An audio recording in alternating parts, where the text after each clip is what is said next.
صحابی مانا, ٹھیک ہے, اور ان کی جو وہ منفیت ہے وہ دنیاوی, جو بخاری مسلم میں حدیث ہے, مجھے یہ خطرہ نہیں کہ تم میرے بعد شرک کرو بلکہ دنیا کی مال میں ایک دوسرے کو قتل کرو گے.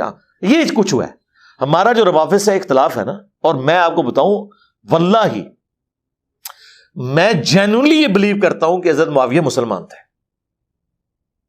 اندر سے, مجھے 1% بھی اس میں شک نہیں ہے. اندر کا علم تو آپ کو کیسے ہوگا؟ اس لیے کہ اسلام تو یہ کہتا ہے نا ظاہر ہے, یعنی میں اندر سے یہ کہتا ہوں, ان کے اندر کی بات نہیں کر رہا, میں اپنے اندر سے یہ اندر سے یقین رکھتا ہوں کہ وہ مسلمان تھے.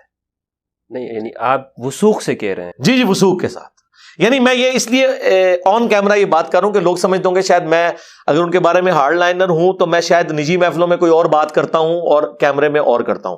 ایسا نہیں ہے, میں انہیں مسلمان سمجھتا ہوں. مولا علی نے بھی انہیں مسلمان کے طور پہ ٹریٹ کیا. مولا علی نے تو خوارج کو بھی کافر نہیں, تو ٹھیک ہے, تو خوارج کو ہم بھی نہیں کافر مانتے سرکار. دیکھیں نا, ہمارا تو اصول ایک جگہ کھڑا ہے. ابئی کو بھی تو حضور نے کافر, ہاں, لیکن عبداللہ بن ابئی کے جو کفر ہے نا اور اس کی جو منافقت ہے اس کے اوپر تو اتفاق ہو گیا نا. وہ تو نبی علیہ السلام نے کہا کہ لوگ کہیں گے کہ یہ اپنے صحابہ کو قتل کرواتا ہے, حضور نے اسے صحابی نہیں مانا. کیسے مان سکتے تھے؟ قرآن میں آیات نازل ہو گئی تھی. یہ کہتے ہیں کہ ہم جب عزت والے مدینے میں داخل ہوں گے ذلیلوں کو نکال دیں گے. تو صحابہ کرام اسے منافق سمجھتے تھے. لیکن حضرت معاویہ کے بارے میں موقف یہ ہے کہ اہل سنت کے ائمہ صحابہ کرام سینکڑوں صحابہ نے ان کے دور حکومت میں ان کے پیچھے نمازیں پڑھی ہوئی ہیں, ان کو مسلمان مانا ہے. لیکن آپ یہ نہیں ثابت کریں گے کہ صحابی نے عبداللہ ابن ابئی کے پیچھے نماز پڑھی ہوئی ہو. وہ منافق ہی سمجھتے تھے, یہ ذہن میں رکھیے گا. تو لہذا اور پھر حضرت علی نے جو ان سے سیدنا عمار کا جو یہ قول ہے کہ بخدا اس کے اور اس کے عمار ابن یاسر کا قول ہم آپ کو بتا دیتے ہیں سنن کبری البیہقی میں کہ اہل صفین کو فاسق اور اہل صفین کو کافر نہ کہو بلکہ کہو یہ فاسق اور فاجر ہیں اور ظالم ہیں. تو بالکل ہم عمار ابن یاسر کے ساتھ ہیں. ہم اہل صفین کو ظالم بھی مانتے ہیں اور ان کو ہم فاسق بھی مانتے ہیں, کافر نہیں مانتے. کیونکہ عمار ابن یاسر کہہ رہے ہیں ان کو کافر نہ کہو, اور پھر جو مولا علی علیہ السلام کہہ رہے ہیں کہ میں اللہ سے امید کرتا ہوں کہ میرے مخالفین جو صفین میں آئے اللہ ان کو معاف کر دے گا. تو اس کا مطلب ہے کہ اگر وہ مخالفین کے بارے میں عقیدہ رکھے ہوئے ہیں تو ان کے سرغنہ کے بارے میں پھر ظاہر ہے دیکھیں ڈیمانڈ جو بیعت کی ہے وہ اس اعتبار سے. اور میں بالکل شیعہ کو کہوں گا آپ کا مقدمہ دھڑم سے زمین پہ گر پڑے گا اگر آپ, یعنی میں یزید کی بھی تکفیر نہیں کرتا, میں اسے مسلمان مانتا ہوں.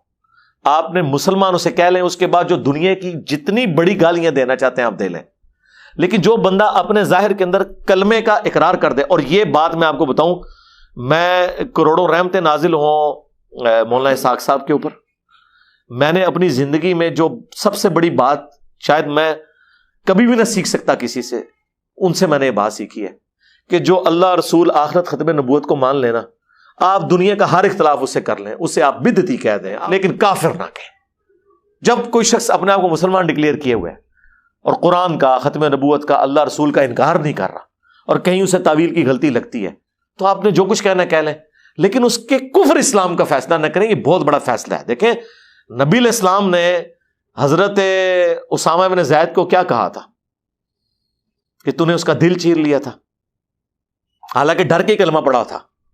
تھوڑی دیر پہلے تو اسامہ کو مارنے لگا تھا نا.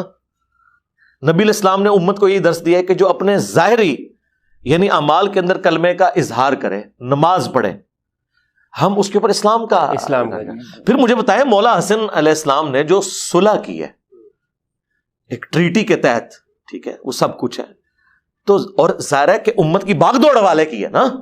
اگر نعوذ باللہ وہ کافر یا منافق سمجھ رہے ہوتے تو یہ تو بہت بڑا ڈسین وہ کرنے جا رہے تھے نا, ایک بہت بڑا ڈسین انہوں نے کیا ہے. پوری امت ان کے والے کی, یعنی میں تو کبھی والے نہ کروں اگر میں کسی شخص کو مسلمان نہ مان رہا ہوں. ہاں حکمت کے تحت میں اس کی غلطیوں پہ کمپرومائز کر لوں, لیکن کیونکہ چلو ہے تو مسلمانوں کا حکمران ہے, اور باقی ہے کہ چلو لوگوں کو پتہ چل جائے گا کہ شہادت عثمان کے لیے کتنا سیریس ہے یہ قاتلین عثمان سے بدلہ لینے کے لیے. لہٰذا میں سمجھتا ہوں کہ لاجیکلی بھی, علمی طور پہ بھی, عقلاً بھی نقلاً بھی شیعہ اگر یہ کہتے ہیں کہ حضرت معاویہ جو ہے وہ نعوذ باللہ منافق تھے, تو یہ بالکل ردی کی ٹوکری میں پھینکنے والی بات ہے. یہ ایسا نہیں تھا, مسلمان تھے. آپ ڈھیلا مسلمان کہہ لیں, جو کچھ کہہ لیں, یہ چیز مقدمے میں بیٹھتی نہیں ہے کسی بھی اعتبار سے, ناٹ ایٹ آل. اور نہ اہل صفین. رہ گئے اہل جمل, وہ تو سرکار 24 کیرٹ سونا ہے, ہاں حضرت طلحہ بھی جنگ چھوڑ گئے, انہیں تو مروان نے قتل کیا. حضرت زبیر بھی چھوڑ گئے. حاکم میں آیا ہے, مسند احمد میں حضرت علی نے کہا ہے صفیہ کے بیٹے کے قاتل کو, ابن جرموز کو جہنم کی بشارت دے دو. میں نے حضور سے سنا تھا کہ ہر کے ہواری ہوتے ہیں اور میرا ہواری زبیر ہے. صحیح بخاری میں حدیث ہے, عبداللہ ابن زبیر کہتے ہیں میں چھوٹی عمر کا تھا تو میرے باپ کے دونوں شانوں کے درمیان ایک زخم تھا جسے میں کھیلا کرتا تھا, جو رسول اللہ کی دفاع میں بدر میں ان کو آیا تھا. پوری زندگی وہاں گوشت وہ بھرا نہیں ہے, اور عرب کے شعر تھے. زبیر کی تلوار تو شیعہ بھی مانتے ہیں. مختار سقفی والی آپ دیکھیں ذرا فلم, اس میں انہوں نے حضرت زبیر کی تلوار کو انہوں نے باقاعدہ پریزنٹ کیا ہے. ان کے بیٹے جب وہ شہید ہوتے ہیں مختار سقفی جاتا ہے. میں تو حضرت ابو طالب کے بارے میں کوئی نیگیٹو جملہ بولنے کے لیے تیار نہیں ہوں, تو حضرت زبیر کے بارے میں یعنی میرے نبی کے اوپر جس نے بھی احسان کیا دنیاوی طور پہ, ہم تو ان کے بارے میں کوئی بات کرنے کے لیے تیار. یرموک کے اندر آپ صحیح بخاری میں آتا ہے حضرت زبیر اکیلے گھوڑے کو ایڑی لگا کے تو رومنس کی صف میں چلے جاتے تھے. یار دیکھو کدھر سے قربانیاں شروع ہوئی ہیں, یار پوری زندگی قربانیوں سے عبارت. کدھر احد اور بدر میں حضور کا دفاع, اور حضور کی وفات کے بعد بھی جنگوں میں اتنی بڑی لائف سٹیک کے اوپر کہ اکیلا ایک بندہ رومن امپائر کی جو ہے وہ صفوں کو چیرتے ہوئے آگے چلا جاتا ہے. اب آپ ان کے ایمان کا فیصلہ کریں گے یہاں بیٹھ کے, تو میں تو حضرت علی کے ساتھ ہوں. اور جو حضرت علی کا قول ہے فضائل صحابہ میں مصنف ابن ابی شیبہ میں کہ میں اللہ سے امید کرتا ہوں کہ میرے عثمان اور طلحہ اور زبیر کے بارے میں کہ ہم جنت میں آمنے سامنے بیٹھے ہوں گے تختوں پہ ٹیک لگائے ہوئے. اللہ تعالیٰ ہمارے دلوں سے وہ قدورت نکال دے گا جو کوئی اگر اختلاف آ گیا. تو میں تو نہیں مانتا کہ حضرت زبیر اور طلحہ کے بارے میں, اور اما عائشہ کی تو کوئی بات ہی نہ کرے جی, وہ تو مولا علی نے محمد بن ابی بکر کے ساتھ ان کو روانہ کیا ہے. ٹھیک ہے, پوری زندگی وہ روتی رہی ہیں, ان کا دوپٹہ تار ہو جاتا تھا. انہوں نے تو کہا کہ مجھے رسول اللہ کے ساتھ دفن نہیں کرنا, مجھے میری سوکنوں کے ساتھ دفنانا. شیخ البانی نے باقاعدہ یہ بخاری اور مصنف ابن شیبہ کی حدیثیں جمع کر کے ہوب کے انڈر انہوں نے لکھا کہ واضح یہ اما عائشہ کا اشارہ اسی طرف ہے جو ان سے جنگ جمل میں مسئلہ ہوا, کہ انہوں نے کہا کہ بلکہ بخاری کے الفاظ ہیں میں نہیں چاہتی کہ میری ابو بکر عمر اور رسول اللہ کے جیسے لوگ میری تعریف کریں, مجھے سوکنوں کے ساتھ دفن کرنا. تو میرا خیال ہے جب عام بندوں کو تو آپ یہ کہہ رہے ہیں کہ یار مرنے سے پہلے اگر توبہ کر لو غرغرے سے تو قبول ہے, تو جن کی پوری زندگی قربانیوں سے عبارت ہے, کہیں ایک دو جگہ ان سے مس ہینڈلنگ ہوئی ہے اور انہوں نے توبہ کر لی, وہ زیرو سے ملٹی پلائی ہو گئے. آپ کی پوری زندگی گناہوں سے عبارت ہے اور آپ موت کے غرے سے پہلے کلمہ پڑھ لیں آپ جنت میں. اور وہ طلحہ زبیر عائشہ جو حضور کی جانثار پوری زندگی رہیں, اگر ان سے جمل کے اندر مس ہینڈلنگ ہوئی ہے اور بعد میں وہ ندامت میں ہے, وہ زیرو سے ملٹی پلائی ہو گئے. تو میں نے تو اکثر کہتا ہوں ہمارا مقدمہ آپ گوروں کی عدالت میں لے جائیں, یہ فٹنگ نہیں بیٹھتا. جو کچھ غالی رافضیوں نے عقیدہ گڑا ہے یہ نہ سنیت کی کتابوں میں بیٹھتا ہے نہ شیعہ کی کتابوں میں بیٹھتا ہے, یہ جسٹ غلوف کے اوپر مبنی ہے, اور اس کو اٹھا کے ردی کی ٹوکری میں پھینک دینا چاہیے. اگر میں یہ بات کر رہا ہوں, اب مجھے کوئی یعنی شیعہ علی ہونے کا سرٹیفکیٹ میں نے کسی سے لینا ہے؟ تم لوگوں نے پوری زندگی یعنی سینکڑوں سال امیر شام پہ لانتیں بھیج کے ان کی غلطی لوگوں پہ عیاں نہیں کی, ہم نے ان 10 سالوں میں رضی اللہ عنہ کہہ کے پوری دنیا کے سامنے ایکسپوز کر دیا. ہم سے زیادہ کون غدیر خم کا مقدمہ لڑ رہا ہے؟ لیکن ہم منصف مزاج ہیں. وَلَا يَجْرِمَنَّكُمْ شَنَآنُ قَوْمٍ عَلَىٰ أَلَّا تَعْدِلُوا اعْدِلُوا هُوَ أَقْرَبُ لِلتَّقْوَىٰ. کسی قوم کی دشمنی آپ کو اس پہ نہ ابھارے کہ آپ انصاف کا راستہ چھوڑ دیں. انصاف کا راستہ یہی ہے کہ یہ سابقون الاولون تھے, اہل جمل بڑے پکے ٹھکے مسلمان تھے, ان میں کوئی شک نہیں ہے. ایک آدھ اس طرح کی مس ہینڈلنگ کے بعد پھر جب رجوع بھی ہو جائے تو پوری زندگی کسی کے زیرو سے ملٹی پلائی نہیں ہوتی. کافروں کو تو آپ بشارتیں دے رہے ہیں, کوئی کلمہ بھی پڑھ لو مرنے سے پہلے تو سارا کچھ, اور قرآن میں لکھا ہوا ہے کہ اگر کوئی شرک سے بھی توبہ کر لے ہم گناہ بھی نیکیوں سے بدل دیں گے. سورہ فرقان آیت نمبر 70. تو کیا حضرت عائشہ طلحہ زبیر کی توبہ نے ان کی اس غلطی کو نیکیوں سے نہیں بدلا؟ شرک اگر نیکی سے بدلا جاتا ہے, شرک سے تو چھوٹا ہی گناہ ہے نا امام وقت کی بیعت سے ہٹنا. تو اس لیے ہم تو اس اعتبار سے اہل سنت کے منہج کو بالکل 24 کیرٹ سونا مانتے ہیں. اس سے مراد کوئی بریلوی دیوبندی اہل حدیث یا وہ سنی وہ والا نہ لے, میں اہل سنت کے منہج کی بات کر رہا ہوں جو ہم ائمہ کو مانتے ہیں, سیدھی سی بات ہے. صفین والوں کے بارے میں کیا ہے, وہ بھی جی مسلمان ہے. دیکھیں مولا علی جب کہہ رہے ہیں کہ میں نہیں, سابقون الاولون تو نہیں ہے, سابقون الاولون نہیں ہے, وہ تو سارے وہ شامی تھے پہلے, وہ مطلب میں ان کے لیے سخت صحابہ کی کس کیٹیگری میں آپ ان لوگوں کو رکھتے ہیں؟ کن کو؟ یہ صفین والوں کو. جی صفین والے تو صحابہ ہم ان کو مانتے ہی نہیں, سوائے چند ہے کہ حضرت عمر بن عاص ہو جائیں, مغیرہ ابن شعبہ ہو جائیں, باقی کدھر صحابی تھے؟ نعمان بن ثابت, باقی تو سارے وہی تھے وہ جس طرح دماغ بند کیے ہوئے تھے رومنز نے ان کے, اور وہ حضرت عثمان کا خون آلود کرتا وہاں پہ جا کے لٹکا دیا وہ نعمان ابن بشیر نے رضی اللہ تعالیٰ عنہ, ہم تو احترام سے ہی نام لیں گے, اور وہ ایک پورے کا پورا ایک مقدمہ اس میں کھڑا کیا. وہ بیسیکلی سارے وہ رومنز جو تھے نا وہ لائی لاگ لوگ تھے, پہلے وہ لگے ہوئے تھے ان کے ساتھ. حضرت معاویہ ایک گڈ ایڈمنسٹریٹر تو تھے, انہیں پتا تھا کہ ان کی بات کس طریقے سے ماری جا سکتی ہے, تو وہ ادھر جامعہ دمشق میں وہ کرتا خون آلود لٹکا دیا اور کہا جی ہم نے قصاص عثمان لینا. یہ تو ان لوگوں نے تو آخری درجے تک کوشش کی ہے قتل عمار کو بھی چھپانے کی, کیونکہ وہ تو سارا پول کھل گیا تھا وہاں پہ, تو وہ اس لیے. اور پھر دوسرا وہ حجاز سے بہت دور علاقہ تھا نا, وہ لوگ ان تک پیور دین پہنچے ہی نہیں ہوا تھا, وہ کلمہ گو مسلمان تھے نا.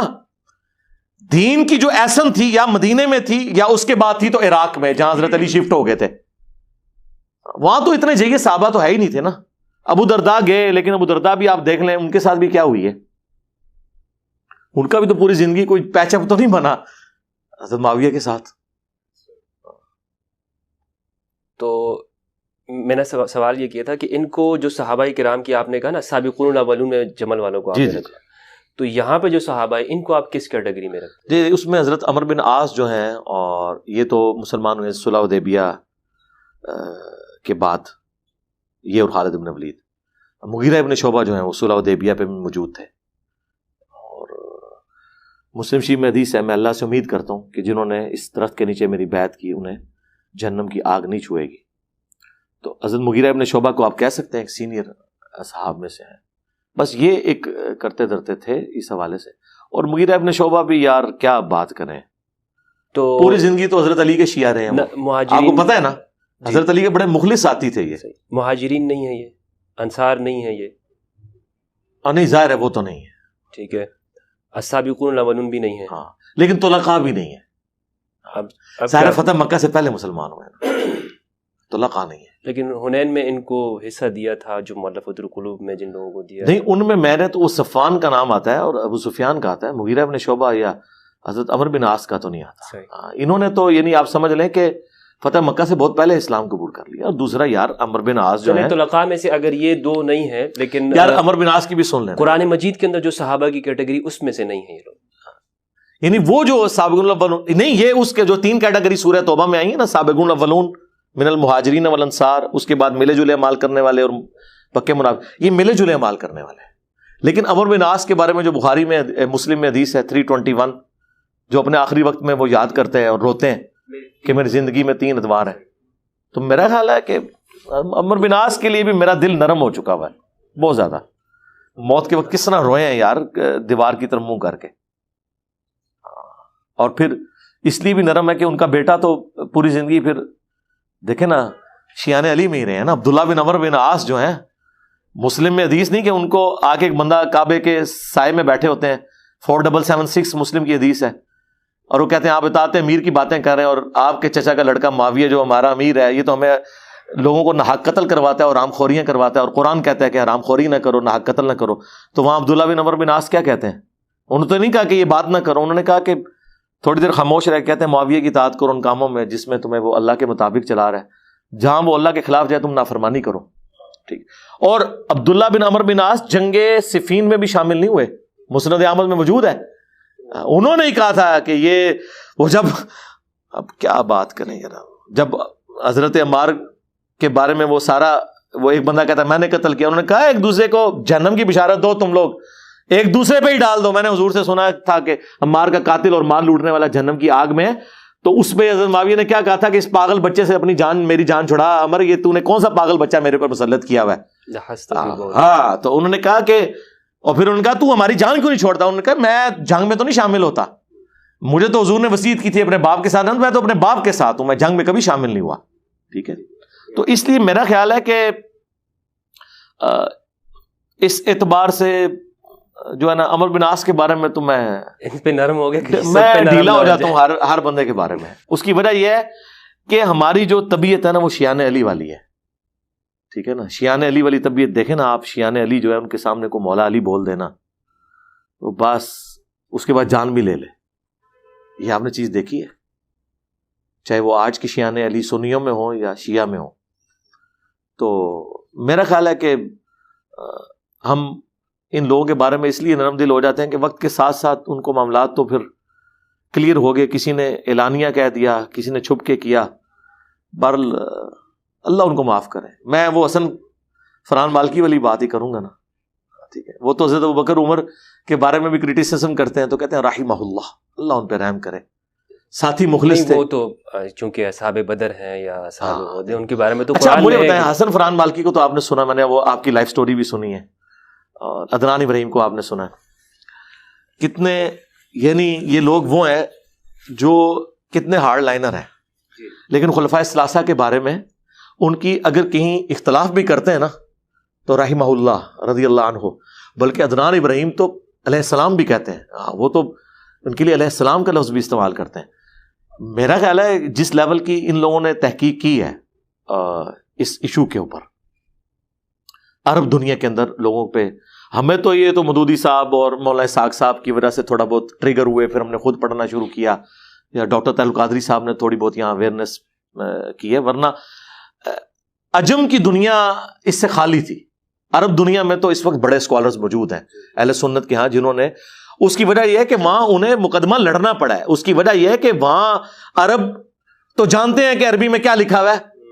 تقتل الفیت الباغیہ کا ترجمہ وہ سنی والا تو نہیں کر سکتے نا, عربیوں کو کون بتائے گا کہ عربی میں اس کا ترجمہ یہ بولتا ہے. ادھر وہاں پھر اللہ نے وہ سنی پیدا کیے جنہوں نے پھر وہ ان کو لائن, آپ کو پتا ہے حسن فرحان مالکی کو تو سزائے موت بھی ہوئی ہے, وہ جیل میں ہے, ٹھیک ہے, اور ابن باز کے شاگرد ہیں, اتنے بڑے عالم دین ہیں ماشاءاللہ. شیخ ابن باز نے بھی اپنے فتاوی میں لکھا ہے کہ اہل جمل اور اہل صفین کے اوپر واجب تھا, بلکہ سب صحابہ کے اوپر, کہ وہ امام علی کا ساتھ دیتے. یہ تو سارے کے لیے ضروری تھا, یعنی واجب تھا, انہوں نے نہ دے کر ہی غلطی کی. تو اب مجھے بتائیں, اگر ایک وہابی مفتی اعظم جو ابن تیمیہ کا ماننے والا ہو, اگر وہ یہ بات کر رہا ہے, تو میں نے جو شروع میں ایک جملہ بولا تھا کہ سنیت کے اوپر اللہ کا خاص کرم ہے کہ یہاں پہ کوئی کتنا اینٹی شیعہ آیا ہے نا, لیکن وہ حضرت علی کے بارے میں اس نے ریڈ لائن کبھی کراس. علی بھائی میں نے ایک چیز دیکھی ہے کہ جو عرب کے جو لوگ ہیں نا, خواہ وہ کٹر سے کٹر وہابی کیوں نہ ہو, لیکن وہ سچ بولتے ہیں. یعنی شیخ عثمان الخمیس جو ابھی کے ہیں, ان کے بھی اگر آپ کلپ دیکھیں تو وہ یہ کہتے ہیں کہ بالکل حق علی کے ساتھ تھا اور باقی سب باغی تھے. وہ لفظ کہتے ہیں باغی تھے, اور یعنی اس میں کوئی ان الفاظ کے اندر کوئی نرمی نہیں کرتے, لیکن صرف آگے کہتے ہیں لیکن ہم ان پہ لعنت نہیں کرتے, سب و شتم نہیں کرتے, یہی عقیدہ ہونا بس صرف اتنا کہتے ہیں. لیکن ہمارے ہاں یہ ہے کہ ادھر بس وہ جی عرس ہو رہا ہے, فضائل ہو رہے ہیں. میں اس کی وجہ آپ کو بتاتا ہوں, اس کی ایک وجہ دیکھیں, تعصب ہے. جی عرب دنیا میں اگر باغی کا لفظ بولتے ہیں تو ان کو باغی کا مطلب پتہ ہے, پولیٹیکلی باغی سے مراد کافر نہیں. یہاں باغی آپ بول دیں وہ سمجھتے ہیں کافر کہہ دیا, جس طرح عربی کا وسیلہ اور ہے, پنجابی کا وسیلہ اور ہے. یہاں شاید وہ سمجھتے ہیں کہ یہ ٹی ٹی پی مراد لے رہے ہیں اس سے, یا جو ہے نا وہ کوئی. لیکن میرا خیال ہے کہ مولانا مودودی رحمہ اللہ نے تحویل قبلہ کر دی سنیت کی, خلافت و ملوکیت لکھ کے, ٹھیک ہے, اور اس پر تر رہا ہے کہ جن لوگوں نے تب آزمائی کی نا اس کتاب کا جواب دینے کی, انہوں نے رہی صحیح کسر پوری کر دی. وہ جواب اتنا ناقص لکھا کہ لوگوں کو یقین آ گیا کہ مودودی صاحب کا جواب نہیں, چاہے صلاح الدین یوسف ہو چاہے تقی عثمانی صاحب ہو. ہاں مطلب انہوں نے جواب لکھ کے نا اپنی بے عزتی میں اضافہ کروایا. اگر کوئی تھوڑی بہت کوئی عزت کوئی حسن زن قائم تھا, اب دیکھیں کتنی کمزور بات وہ اس کتاب میں لکھ رہے ہیں کہ جی سب و شتم کی ایک ہی روایت ہے بخاری میں, حالانکہ اس کا ایک طریق مسلم میں تھا, اس میں لعن اللہ و بالتراب موجود تھا, اور سب کا ترجمہ اگر میں نے یہ کہا کہ اگر یہ انہوں نے جان بوجھ کے کیا تو منافق ہیں, اور اگر جان بوجھ کے نہیں کیا تو جاہل ہیں. اب یہ فیصلہ کر دیں کہ وہ جہالت میں ہے یا منافقت ہے, اور جاہل سے مراد یعنی وہ میں جو ٹرم یوز کر رہا ہوں جو اس اعتبار سے, ہاں یہ مطلب نہیں ہے کہ وہ مطلب کوئی ان کی علماء کی ڈگری چھن گئی ہے, اس طرح نہیں, مراد ہے کہ نادانی مجہول. تو بلکہ انہوں نے تو یہ تک لکھا ہے کہ ان پہ جو مولا علی کے لوگ تھے وہ سب و ستم کرتے تھے معاویہ کے لوگوں پر. یہ تقی عثمانی نے اس میں رد کرتے ہوئے لکھا ہے. تو میرا خیال ہے وہ اتنا جھوٹ بولو کہ سچ چھپ جائے اور وہ جھوٹ سچ جیسے لگنا حجر شروع بن ہو۔ عدی کی جو شہادت کی وہ بات تو یار کہ مجھے بتائیں کیا پذیرائی ملی؟ دیکھیں جسٹس غلام کچھ بھی نہیں ملک بنا۔ علی نے اس کی بخی اکھیر دی۔ ہاں وہ میں نے پڑھی کتاب، کمال کی کتاب ہے، وہ لکھنے کی ضرورت ہی نہیں ہے۔ مجھے خلافت و ملوکیت کا تعارف ہوا صلاح الدین یوسف کی کتاب، میں جب نیا نیا اہل حدیث کی طرف آیا نا تو مجھے کسی نے کہا یہ خلافت و ملوکیت کا جواب ہے، مجھے پتہ ہی نہیں خلافت و ملوکیت ہوتی کیا ہے، کون سی کتاب ہے۔ میں نے جب جواب پڑھا نا تو ایک ایمانداری انہوں نے کی کہ مودودی صاحب کا پورا اقتباس نقل کیا اس کتاب سے، پھر اس کا جواب دیا۔ اب وہ جب جواب نیچے میں پڑھتا تھا اور اوپر وہ اقتباس پڑھتا تھا، میں کہتا تھا یار یہ تو کوئی جاہل پرائمری پاس لکھ رہا ہے جواب، اور یہ تو کوئی پی ایچ ڈی بندہ ہے۔ میں نے کہا یار یہ کس کی کتاب ہے جس کا جواب دے رہا ہے؟ مجھے تو یہ کتاب پڑھ کے وہ بندہ اسٹرانگ لگ رہا ہے۔ تو مجھے خلافت و ملوکیت کا تعارف ہوا، میں نے میرے خیال 2-3 دن کے اندر یہ مکمل کر دی تھی کتاب الحمدللہ۔ اور مودودی صاحب نے بھی یہ کوئی سنی شیعہ کنفلکٹ پہ نہیں کتاب لکھی، انہوں نے پولیٹیکل سسٹم آف اسلام پہ کتاب لکھی ہے اور شاہکار ہے۔ میں کہتا ہوں یہ جو 2 کتابیں ہیں نا، لوگ کہتے ہیں اس صدی میں، میں کہتا ہوں اسلام کی 14 صدیوں میں پولیٹیکل سسٹم آف اسلام پہ الجہاد فی الاسلام اور خلافت و ملوکیت کی کوئی نظیر نہیں دکھا سکتا۔ اس کا ادھر بھی ترجمہ، بلکہ عدنان ابراہیم نے مودودی صاحب کا الخلافہ والملک کا حوالہ دیے میں یار وہ بھی ہیں جی، میں نے دیکھے ہیں عدنان ابراہیم کے بھی، اور یوسف القرداوی وہ مودودی صاحب کا۔ اب یوسف القرداوی صاحب بھی امیر شام کے بارے میں وہی نظریہ رکھتے تھے جو مودودی صاحب کا ہے، لیکن وہ بس اس طریقے سے اوپنلی بیان نہیں کرتے تھے۔ یہ چیز وہ لیکچر عربی میں ہے، اور اس میں خلافت و ملوکیت جو عربی میں جو ٹرانسلیٹ ہے ندوی نے کی ہے، میرے خیال میں کسی ندوی نے اس سے حوالہ دے رہے ہوتے سید سلمان ندوی نے شاید کی ہو، جو انڈین ہیں، اسکالر واللہ ہیں۔ عالم کسی ندوی کا نام لیتے ہیں۔ تو اور دوسرے بھی ایک ہیں اردن کے جو حسن الثقاف ہیں، نہیں ان کو میں نے نہیں سنا، میں نے انہوں آپ سے ان کا نام لیا۔ جو تطہیر الجنان جو ہے اس پہ نقد لکھا ہے، نقد تطہیر الجنان، انتہائی شاندار ہے۔ یعنی جہاں پر ابن حجر حیتمی جو ہیں وہ گفتگو کرتے ہیں تو نیچے اس پہ تبصرہ جو کرتے ہیں تو اسی طرح کی حدیث پیش کر دیتے ہیں، یا اگر اوپر حدیث انہوں نے لکھی ہے تو نیچے وہ بتا دیتے ہیں کہ یہ انتہائی کس درجے کی روایت ہے، یعنی جس طرح آپ سرکار یہاں پہ بھی تو ظہور احمد فیضی صاحب نے تھوڑا کام کیا یار، قرض اتار دیا۔ شاگرد سعیدی صاحب کے ہیں، حالانکہ سعیدی صاحب میرا خیال ہے وہ تھوڑے سے پہلے کے ہوں گے واللہ عالم، کیونکہ ویسے ہمارے سعیدی صاحب آپ کے استاد ہیں، مجھے بتائیں۔ میں نے ان کے ساتھ الحمدللہ عز و جل جو نعمت الباری کی جو جلد المجلد السادس ہے کتاب الجہاد کی، وہ میں نے لکھی ہے، یعنی وہ املا کرواتے تھے تو ہم لکھتے تھے۔ نہیں میر شام کے بارے میں ان کا کیا موقف تھا؟ میں نے چونکہ جس وقت ہم پڑھ رہے تھے تو اس وقت یہ بحثیں تو تھی نہیں، نہیں لیکن جو کچھ انہوں نے لکھا ہے شرح مسلم میں وہی اعلیٰ حضرت والے عقیدہ لکھا ہے۔ نہیں، وہ یہ کہتے ہیں کہ جو علامہ عینی نے لکھا ہے کہ کس طرح مجتہد ہو سکتے ہیں، جو انہوں نے نہیں اس کے اوپر تو انہوں نے گرفت کی ہے، لیکن وہ کہتے ہیں کہ پھر بعد میں فضائل کا پورا چیپٹر، میرا خیال ہے کہ وہ ایک بریلویت کا جو ایک ان کی میں آن دا ریکارڈ نہیں بتا سکتا۔ اچھا چلیں ٹھیک ہے، چلیں وہ علادہ بات ہے، چیزیں ٹھیک ہے وہ رہنے دیں، کیونکہ مدارس کا جو ماحول ہوتا ہے، مدرسے میں اگر ایک استاد پڑھا رہا ہے 8,000 12,000 کی سیلری پہ، اور پھر وہ آپ کو پتہ ہے کہ وہ بیمار ہو گئے تھے، کمر کے عارضے میں مبتلا تھے، تو وہ شوگر بھی تھی اور پھر بہت ساری دماغ میں جو ان کا بلڈ جانا جو ہے وہ بند ہو گیا تھا۔ تو یہ ان پر احسان تھا مفتی منیب الرحمان صاحب کا کہ انہیں مدرسے میں رکھا ہوا تھا، تو وہ اس احسان کے نیچے تھے۔ تو یہ چیزیں ہیں۔ تو میں حضرت عرض یہ کر رہا تھا کہ ہمارے ہاں جو ہم اہل البیت کا نام لیتے ہیں اور بڑی ہم محبت کا دعویٰ کرتے ہیں، لیکن فقہ ہو گیا یا دین ہو گیا، سب میں ہمارے اہل سنت میں وہی، کوئی خراسان سے ہے تو کوئی کہاں سے ہے، کسی کا تعلق کس علاقے سے ہے، اہل البیت ہمیں نظر نہیں آتی۔ یہ حدیث الثقلین جو ہے، جو ہمیں تمام کتابوں میں ملتی ہے لیکن ہماری مسجدوں میں نہیں ہے، کیا آپ سمجھتے ہیں کہ ہم لوگوں کو اہل البیت کے بارے میں کیوں نہیں بتاتے؟ ظاہر تفریق ہو چکی نا سنی شیعہ کی، جب دراڑ آ گئی اور پھر حکومت میں آگے سنی، چاہے بنو امیہ ہوں، بنو عباس ہوں، چاہے عثمانی ہوں، یہ سارے ہارڈ لائنر سنی تھے۔ اس حوالے سے حضرت علی کے بارے میں بالکل یہ موقف ٹھیک تھا۔ آج بھی آیا صوفیہ میں دیکھیں، حضرت ابوبکر، عمر، عثمان اور علی کے بعد حسن و حسین کے نام لکھے ہوئے، اللہ محمد، دیکھ لیں اشنا مشرا کے نام بھی نہیں ہے۔ تو اس سے اندازہ لگائیں کہ یہ لوگ کٹر اینٹی شیعہ بھی تھے، اور وہاں محبت اہل بیت حضرت علی علیہ السلام کے والے سے اپنی جگہ موجود تھی، لیکن ظاہر ہے کہ وہ چونکہ حکومت میں آ گئے، پھر شیعہ کے ہاں بھی جو ایک غلوف کا درجہ آیا نا، اس کی وجہ سے یعنی معاملات بگڑ گئے۔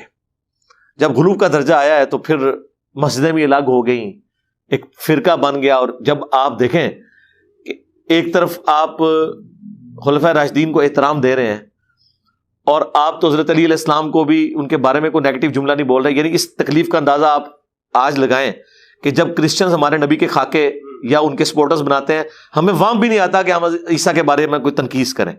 ہم حضرت عیسیٰ علیہ السلام کی عزت بھی ویسے ہی کرتے ہیں اور ان کے اپنے ایمان کا حصہ سمجھتے ہیں جس طرح نبی علیہ السلام پہ ایمان لانے کو. اس طریقے سے سنیوں کے تو ہاتھ پاؤں انہوں نے باندھ دیے نا.